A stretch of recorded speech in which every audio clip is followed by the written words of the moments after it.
Pemirsa ring tanggal kali Mei warsa kali tali kali likur pebawahan kasus COVID-19 nasional sayan degdeg wilanganipun kantos penyatusan diri. Lianan punika penincapan pasien kena COVID-19 kauningin tedun yening sayang ring arahina sudurung nyane hingga punika langkungan 300-an diri.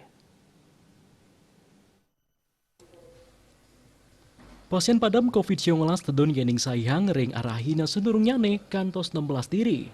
Wilanganipun ritepengan mangkin wantah dasan diri. Anu tering data Kementerian Kesehatan, nyinayang pebawahan kasus COVID-19 kantos 106 dasa kutus diri. Kadosnyane kumulatifipun langkungan 6 yuta diri. Kauningin taler pasien kenak wenten 307 dasa siki diri. Kadosnyane kumulatifipun langkungan 5 yuta diri. Santurnyane pasien padam wenten 14 diri. Tur kumulatifipun langkungan 1 seket talian diri selami pandemi limak dawag bulan Maret warsa kali tali kalih dasa sanelintang.